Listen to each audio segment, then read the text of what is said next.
Oi pessoal, eu sou a Érica Oliveira e esse é o meu canal.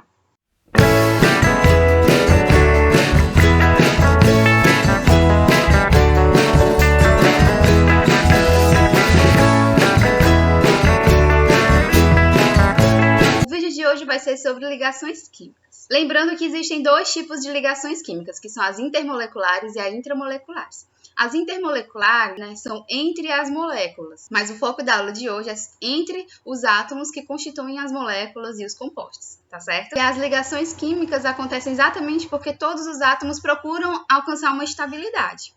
A gente fala muito de regra do octeto exatamente por quê? Porque os elementos do grupo 8A, que são os gases nobres, eles têm 8 elétrons em sua camada de valência. Eles têm uma alta energia de ionização, ou seja, para arrancar um elétron da camada de valência, que é a camada mais externa, para você conseguir extrair um elétron, é preciso de muita energia. E da mesma forma, ele tem uma baixa afinidade eletrônica, ou seja, ele tem uma dificuldade de receber elétrons para si. Então, a gente considera que os elementos dos gases nobres, eles têm uma estabilidade. E todos eles configuram 8 elétrons na camada de valência. Por isso, existe essa regra do octeto, Por isso, denominou-se essa regra do octeto. E todos os elementos, eles vão perder, ganhar ou compartilhar elétrons para alcançar sua estabilidade. Falando sobre a ligação iônica, o que seria a ligação iônica? Ela seria uma transferência de elétrons entre um metal e um não metal.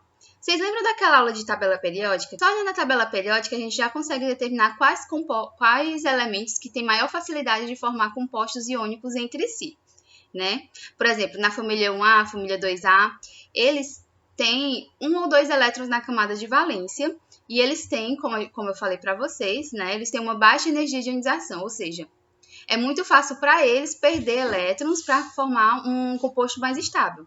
E quem é que vai receber esse elétron? Os seus elementos da família 5A, 6A, 7A. Por quê? Porque eles têm uma alta afinidade eletrônica, eles têm uma facilidade de ganho de elétrons para exatamente formar esses compostos mais estáveis, A tabela periódica ela já é organizada para ajudar a gente a compreender todas essas situações. E as forças que são predominantes nas ligações iônicas são as forças de Coulomb, Como eu falei anteriormente para vocês também.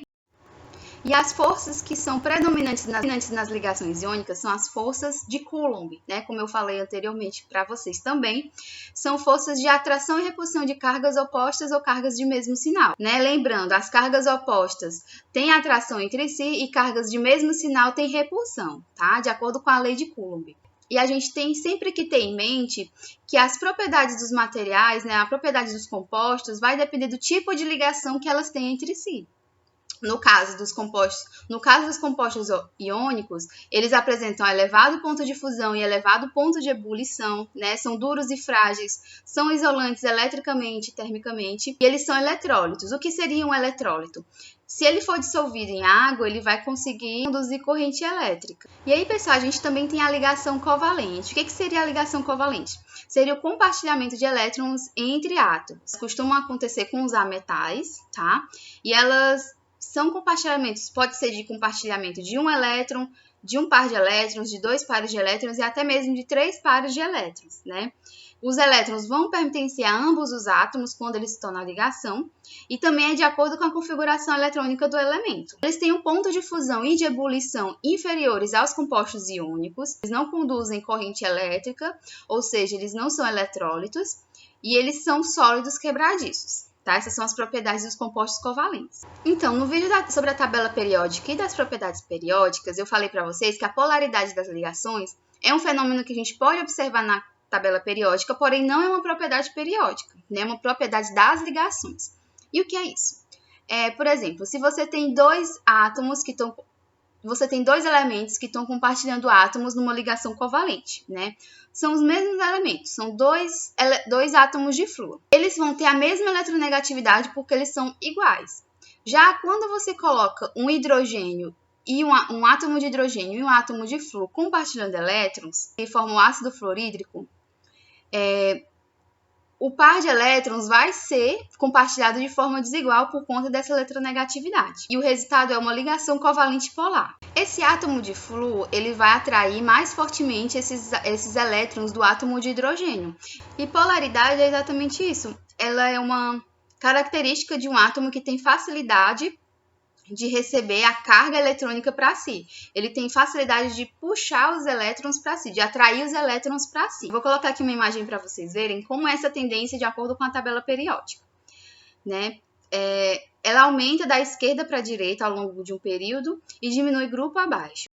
Foi um parâmetro proposto por Linus Pauling na década de 30, né, 1930, e permitiu decidir se a ligação é polar, qual átomo tem carga parcial negativa ou positiva e se uma ligação é mais polar que a outra. Por que a gente fala de carga parcial? Ela só tem aquela carga eletronegativa, né? Os dois átomos um vai ser positivo e um negativo somente naquela ligação.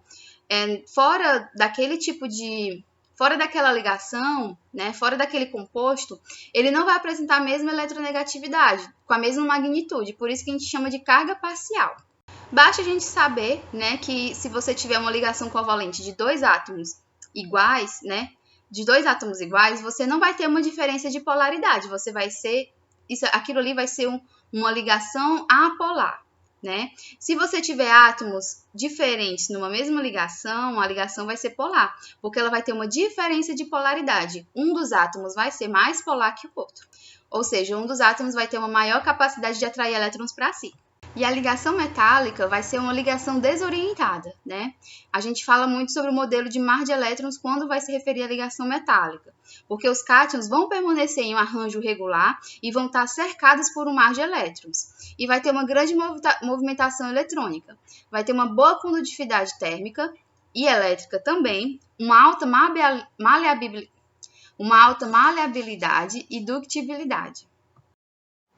E aí, pessoal, vamos fazer uma pequena revisão? A ligação iônica, ela resulta da interação entre metais e não metais.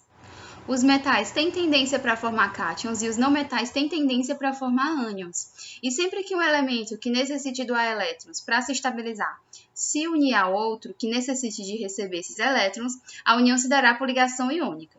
A ligação covalente vai ser o compartilhamento de elétrons entre não metais e semimetais. As ligações covalentes podem ser simples, duplas ou triplas. E a polaridade é a capacidade que o elemento possui de atrair elétrons para si, sendo que a ligação covalente apolar ocorre entre átomos que têm mesma eletronegatividade e a polar vai ser entre átomos que têm eletronegatividades diferentes. Espero que tenham gostado do meu vídeo e até mais!